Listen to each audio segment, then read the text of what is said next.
നസ്രിയ എനിക്ക് എപ്പോഴും ഒരു അത്ഭുതമാണ്. കാര്യം നസ്രിയ ഒരു താരം ആണെന്ന് എനിക്ക് തോന്നുന്ന ഒന്നും നസ്രിയയിൽ നിന്ന് വന്നിട്ടില്ല. എൻ്റെ 2 പെൺമക്കളുമായിട്ട് ഭയങ്കര കൂട്ടാണ്. പിന്നെ ഫഹദിൻ്റെ ജീവിതത്തിൽ ഒരു ചിട്ടയുണ്ടായതും ഇതുണ്ടായതും നസ്രിയ കാരണമാണ്. പിന്നെ ഷീസ് ആൻ ആർട്ടിസ്റ്റ്. ആർട്ടിസ്റ്റ് എന്ന് പറഞ്ഞു കഴിഞ്ഞാൽ ഓടി ഓടി പടം ചെയ്യണം എന്ന് ആഗ്രഹിക്കുന്ന ആർട്ടിസ്റ്റല്ല. അവിടെയാണ് ഫഹദും നസ്രിയയും തമ്മിലുള്ള ഒരു സിങ്ക്. ഫഹദിനെ എക്സൈറ്റ് ചെയ്യുന്ന ക്യാരക്ടറെ ഫഹദ് ചെയ്യുള്ളൂ. നസ്രിയയെ എക്സൈറ്റ് ചെയ്യുന്നൊരു ക്യാരക്ടർ വന്നു കഴിഞ്ഞാൽ നസ്രിയ ചെയ്യും. പക്ഷേ അത് തൊഴിലായിട്ട് നടക്കണമെന്ന് ആഗ്രഹമില്ല. ഫഹദിനെ ക്ലോസായിട്ട് വാച്ച് ചെയ്യുന്ന ഒരു ഭാര്യയാണ്. എനിക്ക് നസ്രിയ ഒരു നല്ല മരുമകളാണ്. നസ്രിയയ്ക്കൊരു പടം ഇഷ്ടപ്പെട്ട് കഴിഞ്ഞാൽ പാപ്പ ഞാനത് പോയി ചെയ്യട്ടെ എന്ന് ചോദിച്ചു കഴിഞ്ഞാൽ ഇമ്മീഡിയറ്റായിട്ട് ഞാൻ ചെയ്യാൻ പറയും. കാര്യം എന്ന് വെച്ച് കഴിഞ്ഞാൽ ഷീ നോസ്. അതിൽ നിന്ന് ഇപ്പം എനിക്ക് തെലുങ്ക് അഭിനയിക്കാൻ എനിക്ക് വളരെ അത്ഭുതം തോന്നി. വളരെ ബ്യൂട്ടിഫുൾ പെർഫോമൻസ്. തെലുങ്കുകാർ ഡബ്ബിങ് എത്ര ദിവസം മെനക്കെട്ടെന്നറിയാമോ? ക്ഷമ, ഭയങ്കരമായ ക്ഷമയാണ്. ദിവസങ്ങൾ അവിടെ ഡബ്ബിങ്ങിന് വേണ്ടി വെയിറ്റ് ചെയ്തും അതിൻ്റെയൊക്കെ ഡെഡിക്കേഷൻ ഭയങ്കരമായിട്ട് നസ്രിയയിലുണ്ട്.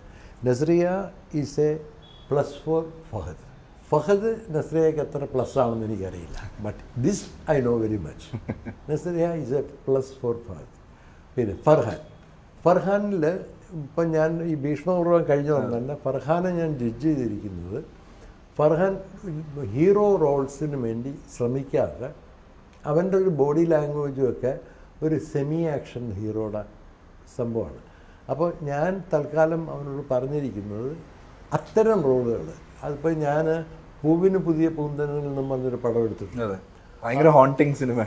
അപ്പോൾ ആ പൂവിന് പുതിയ പൂന്തന്നൽ അത് ഞാൻ തന്നെ റീമേക്ക് ചെയ്ത് തമിഴിൽ സൂപ്പർ ഹിറ്റായി, പിന്നെ കന്നഡത്തിൽ സൂപ്പർ ഹിറ്റായി, പിന്നെ തെലുങ്കിൽ ഹിറ്റായി, ഹിന്ദിയിൽ ഹിറ്റായി.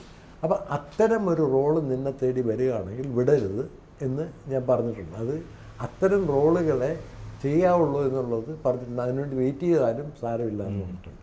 അത്തരം ഒരു റോള് എനിക്ക് കിട്ടിയാലും ഞാൻ ഒന്നില്ലെങ്കിൽ പ്രൊഡ്യൂസ് ചെയ്യുകയോ ഡയറക്റ്റ് ചെയ്യുകയോ ചെയ്യും. അപ്പോൾ ഫർഹാന് അങ്ങനെയുള്ള റോളുകളിലെ പോകാറുള്ളൂ. അല്ലെങ്കിൽ വളരെ വളരെ ഇതിലേക്ക് പോകും. കിട്ടുന്ന റോളുകളൊക്കെ ചെയ്ത് കഴിഞ്ഞാൽ അവനൊരു കരിയർ ശരിയാവില്ല. വെയിറ്റ് ചെയ്യേണ്ടി വന്നു കഴിഞ്ഞാലും നല്ല ഈ പറയപ്പെടുന്ന തരത്തിലുള്ള റോൾ ചെയ്യാം, മറ്റുള്ളവർക്ക് ചെയ്യാൻ പറ്റാത്ത തരത്തിലുള്ള റോള് ചെയ്യാം എന്ന് പറഞ്ഞിട്ടുണ്ട്. ഫഹദുമായിട്ട് തന്നെ ഫഹദിൻ്റെ ഇതുവരെയുള്ള സിനിമകളിൽ സാറിൻ്റെ ഒരു ഏറ്റവും ഫേവറേറ്റ് പെർഫോമൻസ് ഒരു പടം പറയാൻ പറഞ്ഞു കഴിഞ്ഞാൽ ഏതായിരിക്കും പറയാൻ പറ്റുക?